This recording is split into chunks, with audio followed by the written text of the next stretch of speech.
Welcome to the second episode of the Sequel Squared podcast, where today I'm joined by Matthew Williams, a software engineer at Vita Group, and we'll be talking through all of his experience with web design and how web design integrates with a lot of the data services that I've worked with in the past. So, roll the intro.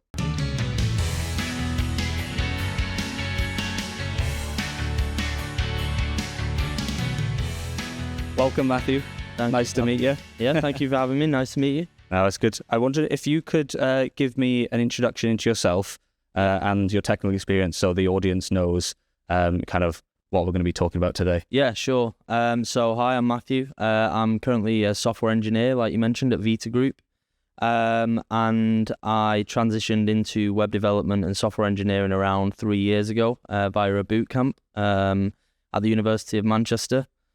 So it was a full stack web development boot camp. So we learned front end and back end essentially through JavaScript. And then from there, I got my first job as a front end engineer at JD Sports, and was there around 18 months working primarily with React and React Native. And then we did do a little bit of back end stuff with Nest. And then I moved to Vita Group around 6 months ago as a software engineer, so full stack, working again with React on the front end and Vue, and then we're working heavily in Nest on the back end and Postgres, and then we also use some DevOps things, AWS and things like that. So I've been professionally in web development for around 2 years and been learning for around 3 years so far. So yeah, that's kind of a quick overview. I bet you've learned a lot in that time. Yeah, tons. It feels like it's been 5 minutes, but also feels like I've learned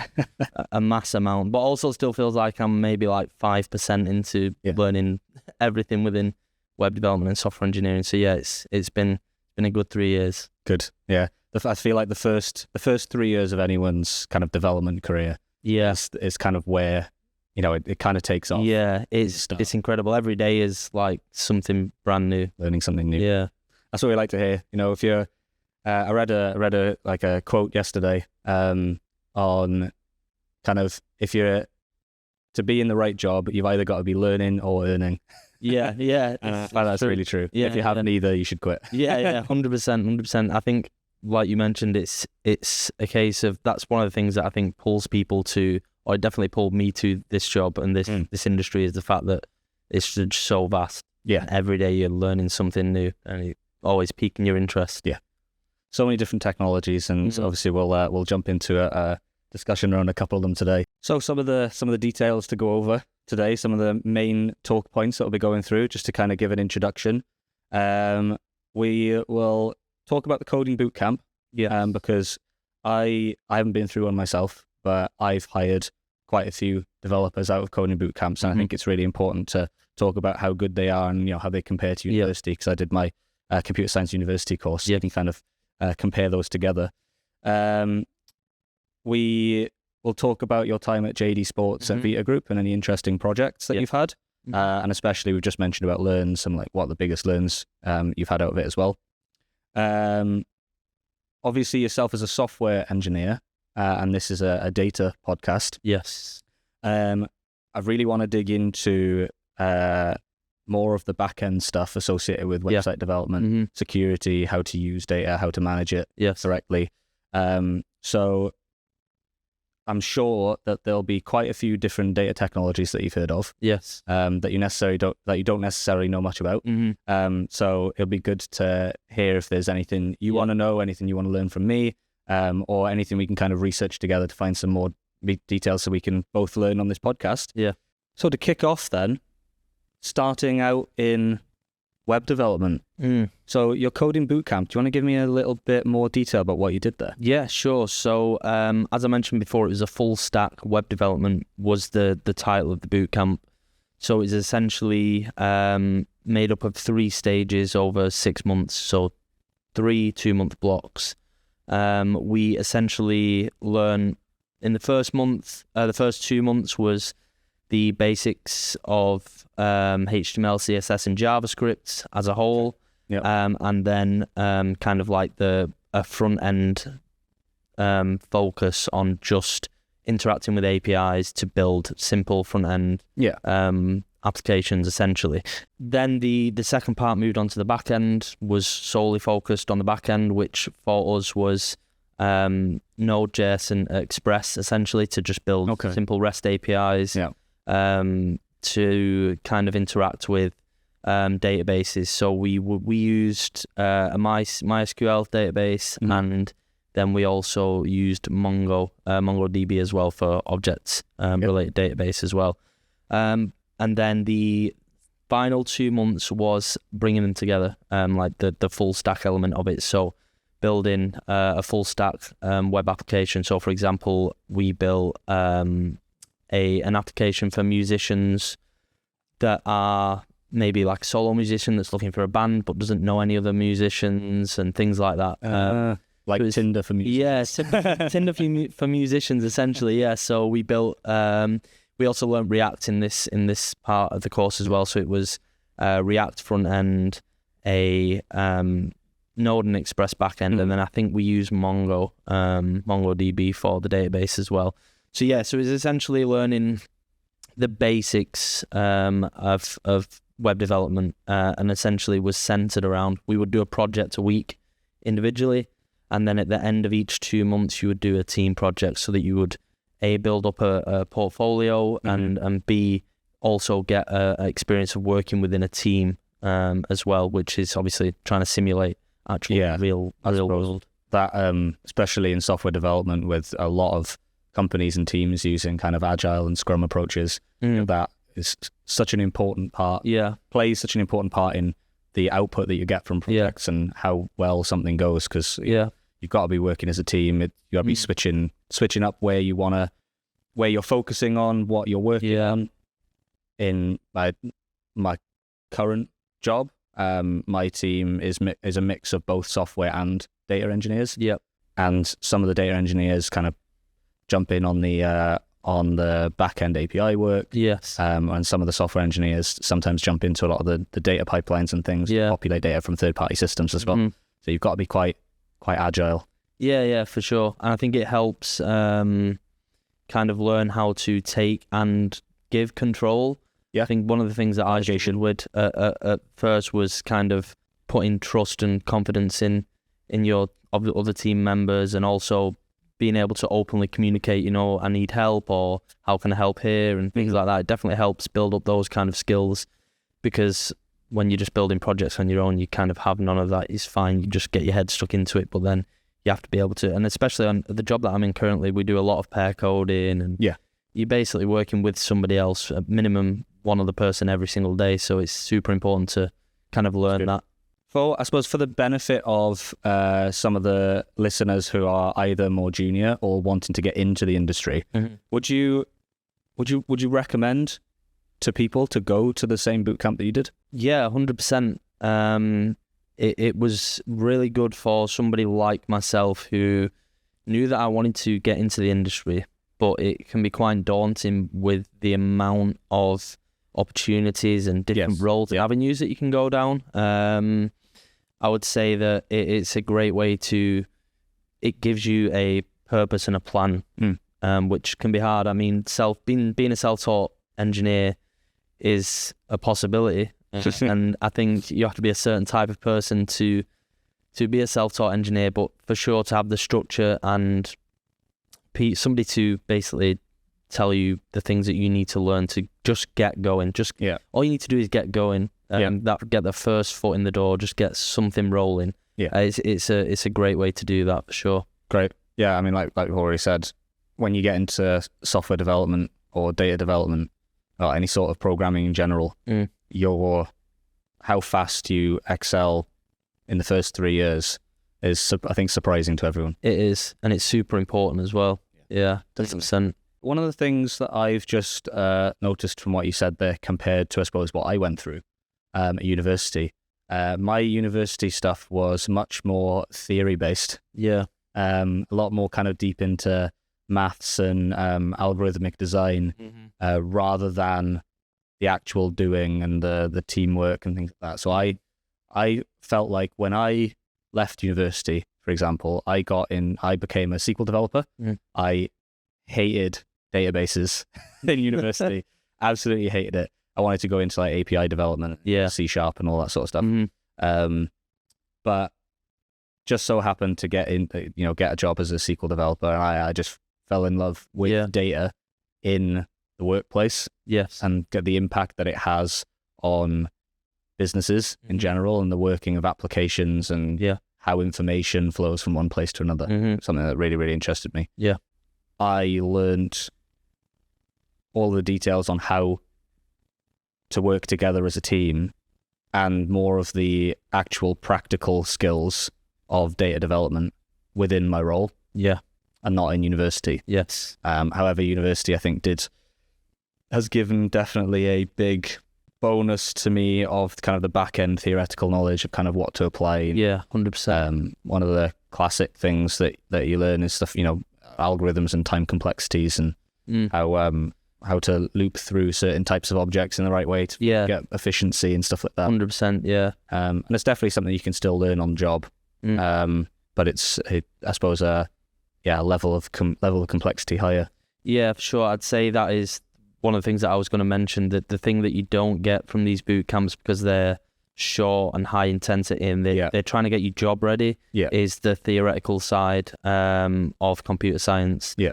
Something that I had to learn. So when I finished the boot camp, I didn't get a job for around 6 months. I wasn't even trying to look for a job for around 6 months, because I knew that I wanted to go away and kind of at least get started on that side of things, because I don't think, like you say, the on-the-job experience that you get from these boot camps and the actual physical hands-on approach of the code and things is good, but I think understanding how to write code and build applications properly from a theoretical point of view in a production environment it's probably one of the, if not the most important things.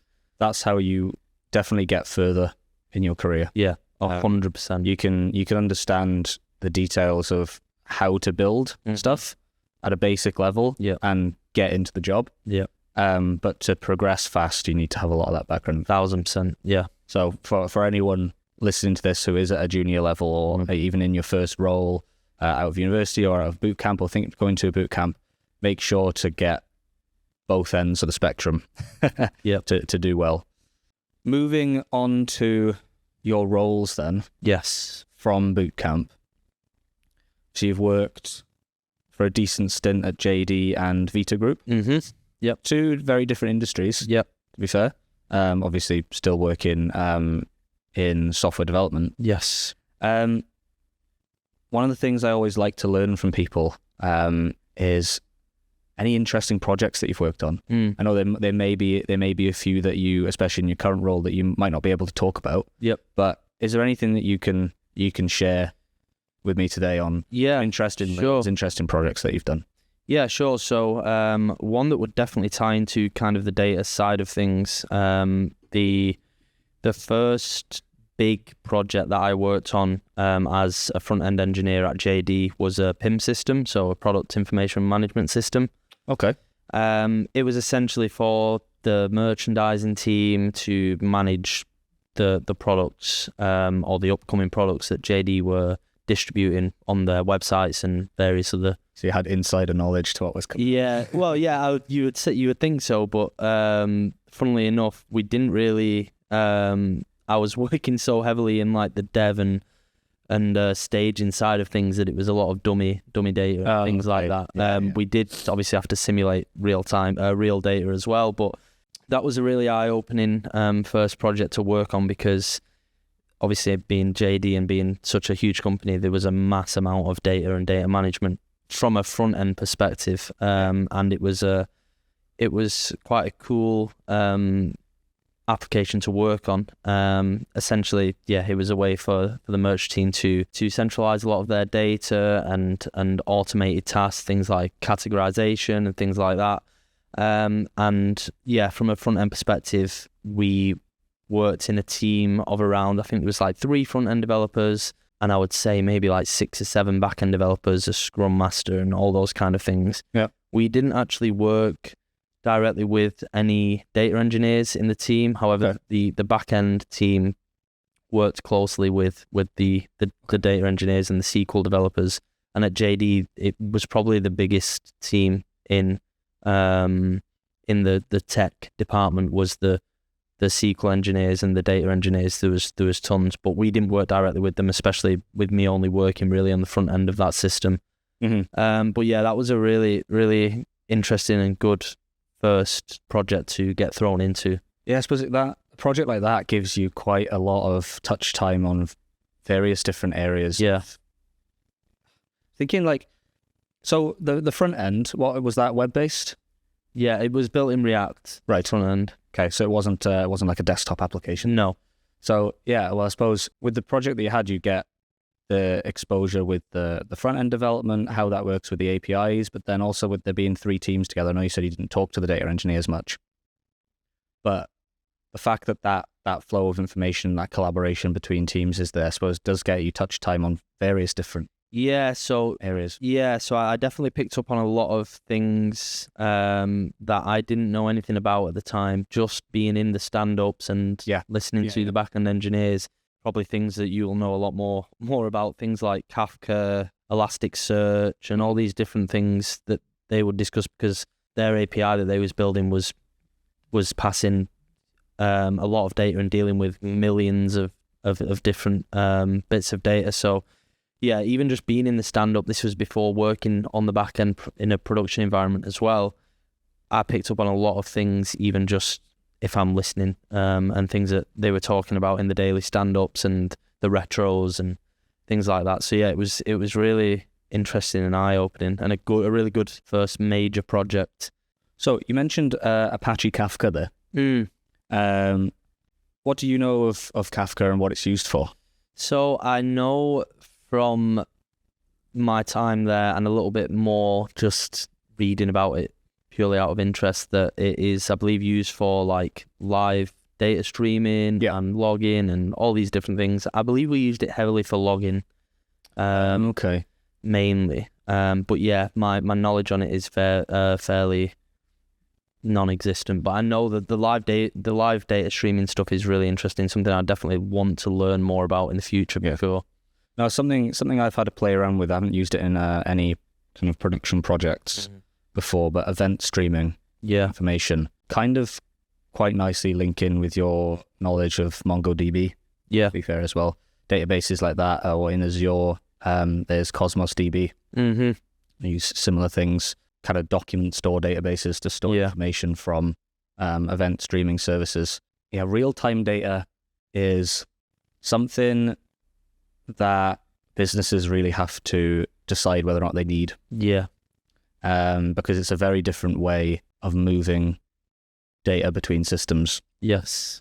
Something that I've had to have various difficult conversations about in the past. So in my role at the moment, I mean, I work in a sales-based organization. Yep. And they don't really need real-time analytics or anything like that. So we populate information to our warehouse and out to reporting services at a half-hourly basis. Yeah. Sometimes it could be 45 minutes. The business have wanted it faster in the past, but then we have to kind of say, well, you have to look at all these different technologies if you want it real-time. Yeah. Apache Kafka has been one of them. There is, I suppose, for those data engineers out there, I've used Azure Data Factory a lot in my role as a data engineer. And they have event streaming services built into those systems as well. So there's many kind of products or technologies you can use outside of Kafka directly. Yeah. Although Apache Kafka is open source as well as most Apache offerings. And so a lot of other products are built off those sorts of technologies. But yeah, it's Apache Kafka and event streaming of information is an interesting topic that I might come back to in a future episode of the podcast. Yeah. So taking the reporting from something like 45 minutes down to something a lot lower, every few minutes or something, does it take obviously a big shift in maybe like the architecture or something? Yes, it does. Yeah. It does. Well, you've got to kind of think of, if you lower the frequency of your data loads, then very often your data loads will be heavier. If you up the frequency, they'll be lower. And there's a balance that you have to find between that based on basically the architecture of the systems you're integrating. Yeah. How much information can flow through the integrations that you're building, how long that will take. So you can imagine a system that runs on a less frequent basis that populates more information. If you want that to populate quickly, you need a beefier processing capability behind the integration that you're running. Within a technology like Azure Data Factory or Azure Synapse Analytics, you can create something what's called a self-hosted integration runtime. You Nice name. probably don't understand what I'm mentioning, but what that allows you to basically do is, obviously within a cloud-based environment, if you don't create your own processing solution, data processing solution, then you have to pay for that processing when it runs. Kind of it's like what it's called auto resolve, and that can become quite expensive, Right. Because it's kind of like an on-demand service. Right. Yeah. So self-hosted integration runtime is basically you can set up your own compute resource, Right. and use that for all of your processing. But then that comes with a lot of network security issues on top of it, Right. Because you need to make sure that the data that's being processed and passed between the systems isn't going into the kind of the public network that could be intercepted and things like that. So, even creating a dedicated resource to use comes with additional complexities on top of it. Yeah. You can kind of see just with that single thing, how much more complex stuff become. And that is even more important when data is flowing through much more frequently. So if you've got constant streams of information, those streams have to be locked down and secure. Especially within cloud. Not sure the applications that you've worked on in the past, are they cloud hosted? Yeah. Are they AWS? AWS. I think we was Azure at JD, but again, I didn't really have too much to do on that side of things. But yeah, it's AWS where we are at Vita Group. Yeah, it's all cloud hosted. How do you find it? Fine. I mean, I don't really touch too much of that side of things. It's managed obviously through the seniors stuff, but my experience so far with AWS has been fine. Definitely interesting. Again, we were talking before about learning new things all the time. AWS is so big, and there's just constant things that you can learn and understand. But I haven't really had too much to do on the side of the actual cloud hosting side of things. No, that's fair. One of the things, I suppose it's something that I can talk about a lot about. Like I said, how resources talk to each other. You'd think. I mean, my experience is solely Azure, not AWS, or I've had to play around with some of the Google services. But my expertise is within Azure. You'd be surprised, even within one platform, within one data center, how much work you have to put into security. Around the information. I have been part of a time where a hack had been attempted, and things get pretty scary when you do that. And then if an attempt does happen, you're very very glad that you had all the right security and networking in place. 100% to start.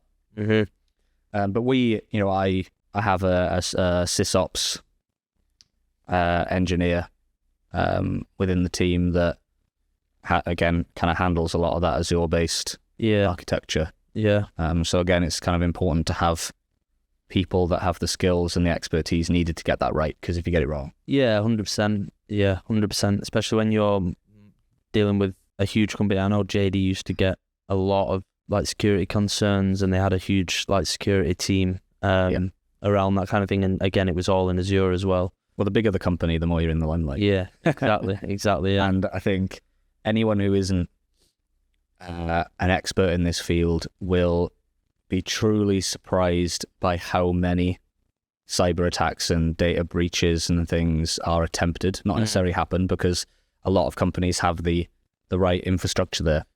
But they are attempted very often. And I think most of them are just automated. Just people build stuff to try and try and get whatever they can, Yeah. to be honest. Yeah, and it'll never stop. Have you had to do any kind of like sub-projects, smaller projects where you've had to worry about security of the front-end architecture that's put in place? No. Again, when I was working at JD specifically, that kind of thing was always handled with the seniors and Right. the people above. So I haven't myself touched much of like the security side of things. Obviously with authentication and things like that. I've used things like Auth0, Superbase, things like that, and it's kind of all handled third-party side. So there hasn't really been much for me to do specifically. I've obviously interacted and used these different authentication things, and then obviously encryption of data through SSLs and HTTPS and things like that. Again, touched it all, but not had anything where I've had to specifically focus on like the actual security side of it.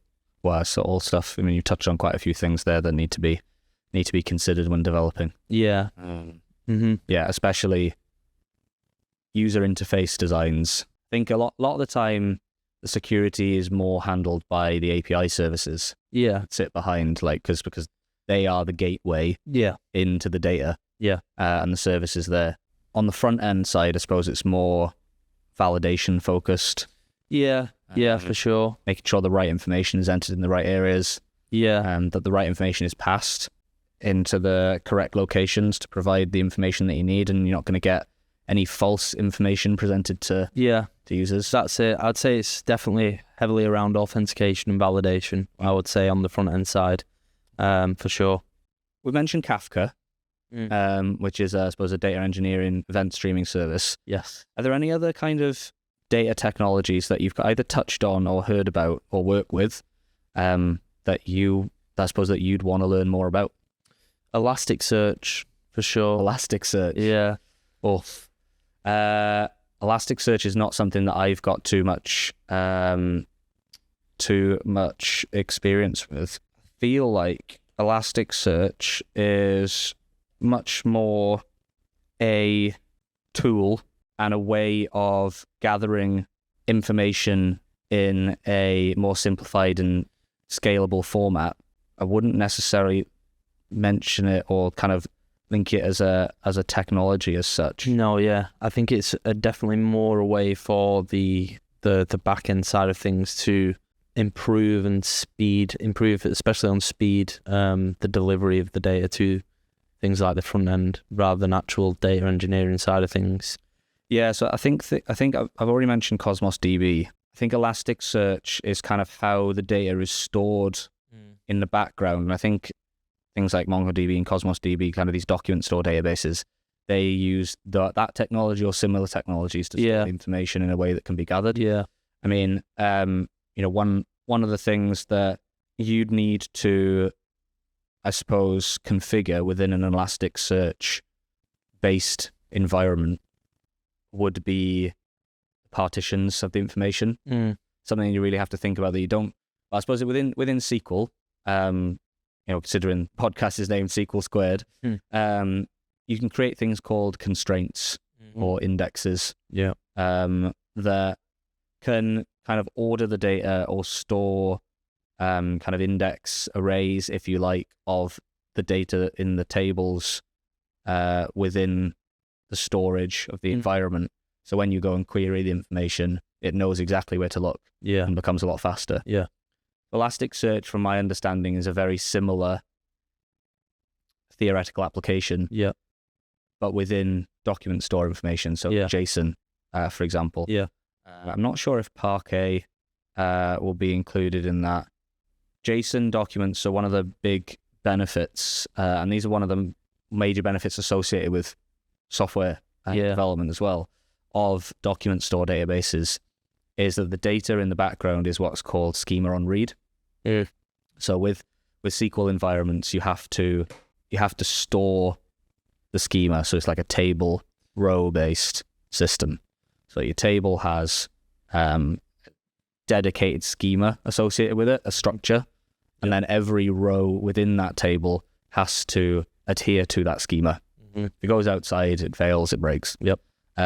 Document store databases, the data that's stored in it does not have to adhere to any form of schema. Yep. It can be totally different, although it does have to have a specific partition identifier, or I think another way of calling it is an indice, I think, that has to be shared between all the information to then be looked up by the search algorithm or whatever is used. Yeah.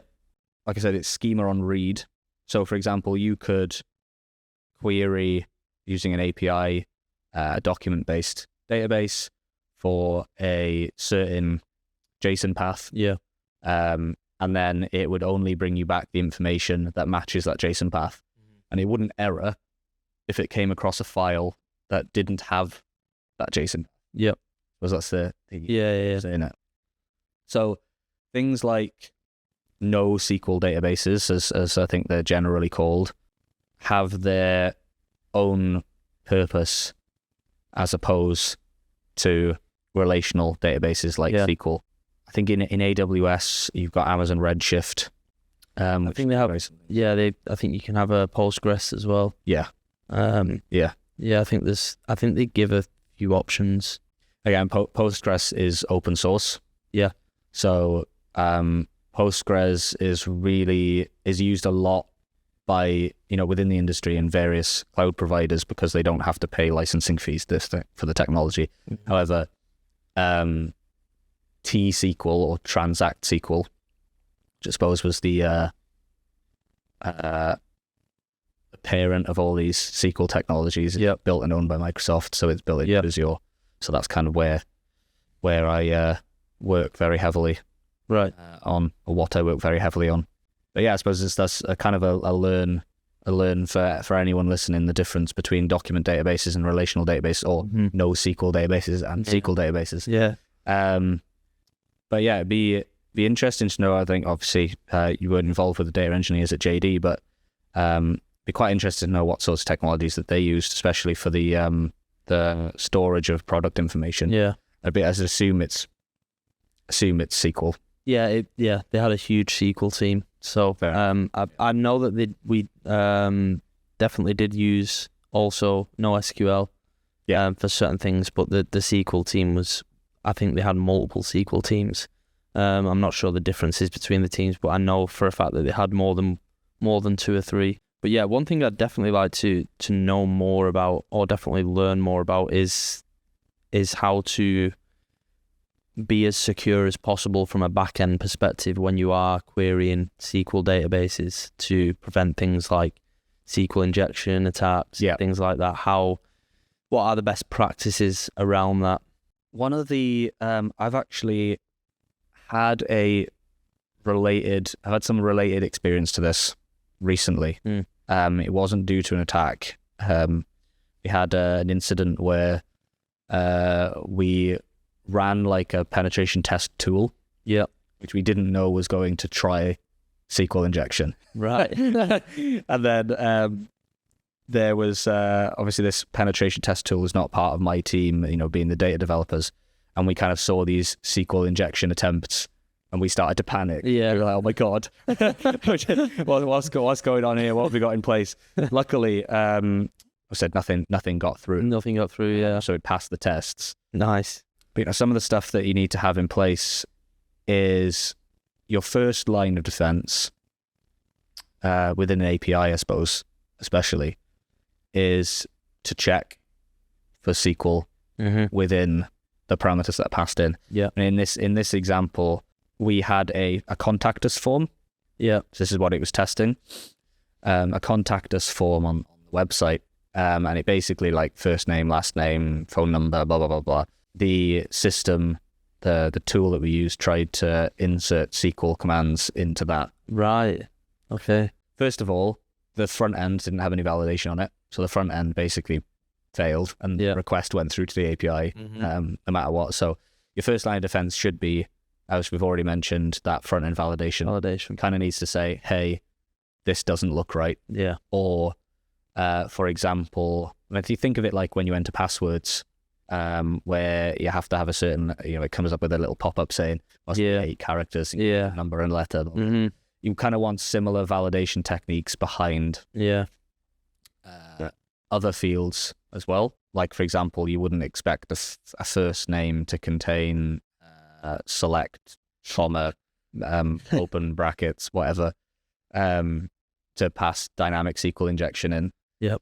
Another way outside of SQL injection, slightly, as well from a front-end perspective, is reCAPTCHA. Within the API services, again, having those sorts of checks in place and having a good architecture behind it where, for example, you may have validation classes or methods within the API that run on certain commands that are shared between various endpoints within that API. And then if these requests do get through to SQL, there's not much you can do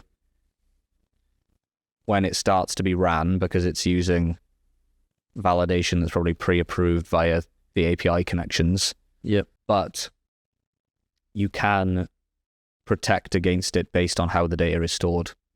So if you have correct security around system tables, which basically store data on what tables you have in your databases and how they're structured and what information they contain and things like that. So a lot of SQL attacks, they won't know what your warehouse structure looks like. Yeah.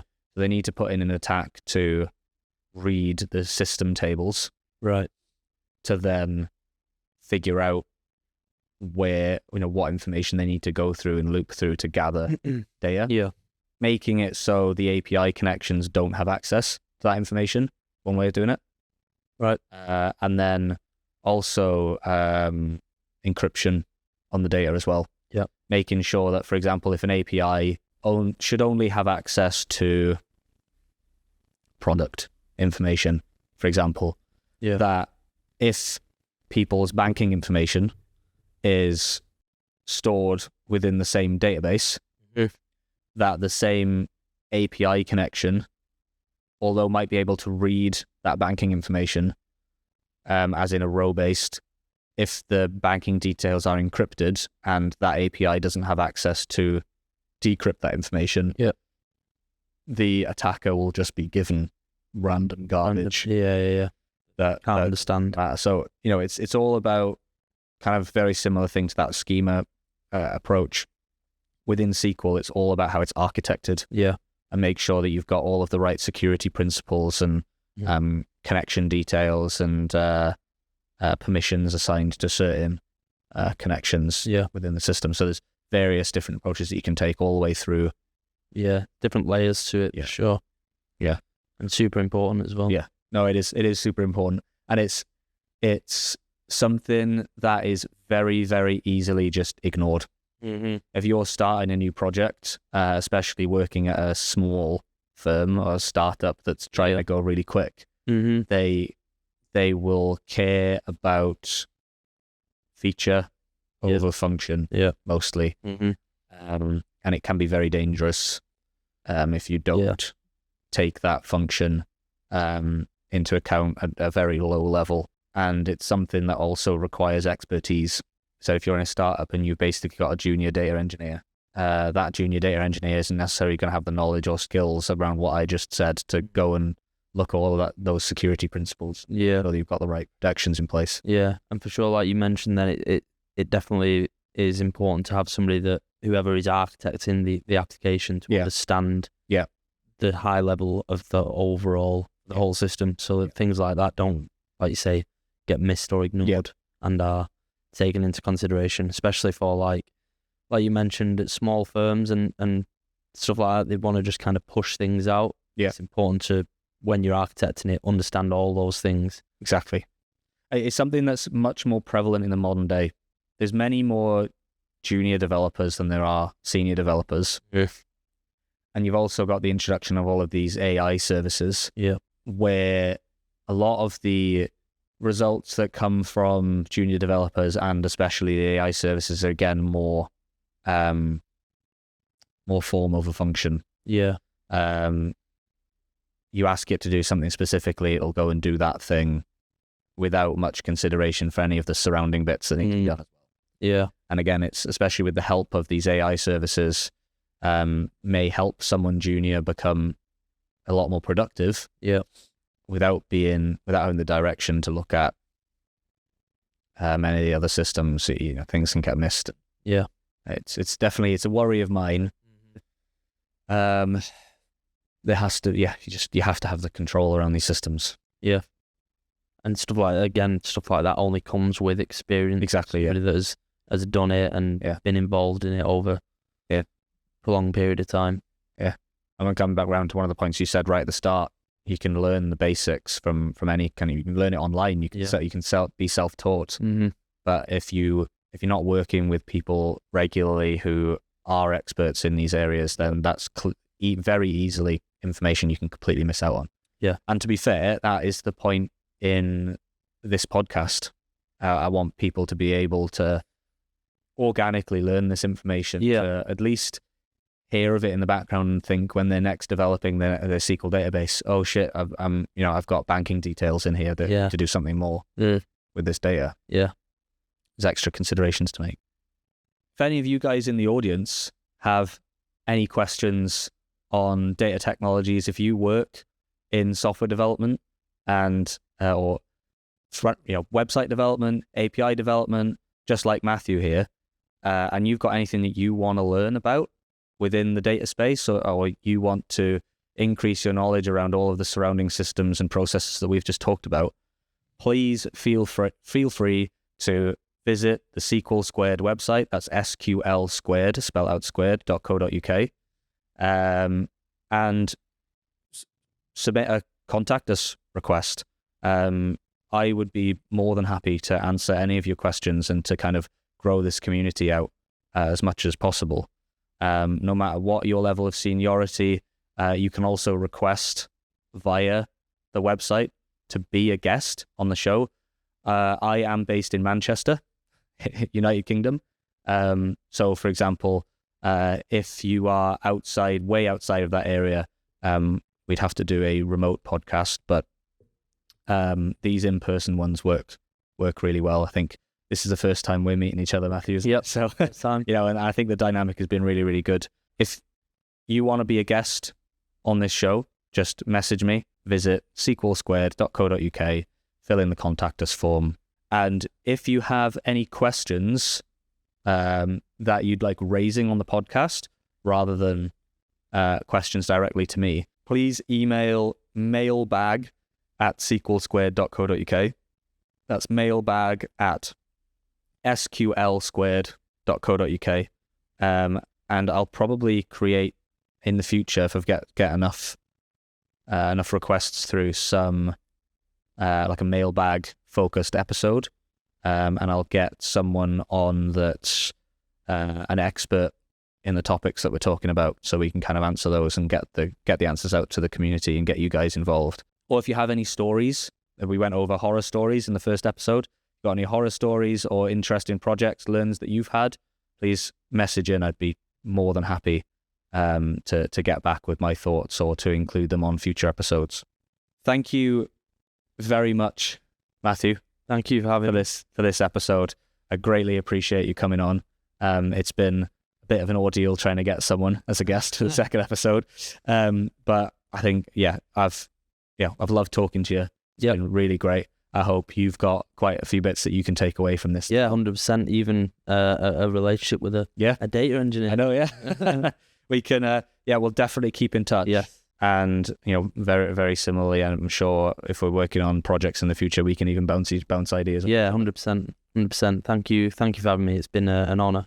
Really, really good podcast. I think it's a really good idea that these things are always so good for people like juniors and people like me a few years ago, to learn and take things away and understand, direction and all these different things. So it's a really good podcast, and I wish you all the best. Oh, thank you very much. No, I really appreciate it. Really appreciate it. Yeah, and thank you very much to the audience, you listening right now, whether that be on YouTube or Spotify. If you want to learn more about SQL Squared and what we do, please visit sqlsquared.co.uk to learn more. And thank you very much again. Hope you have an amazing rest of your weekend. Thank you, you too. It's Sunday. Yeah, we're nearing the end. And yeah, thanks everyone. See ya. Bye-bye.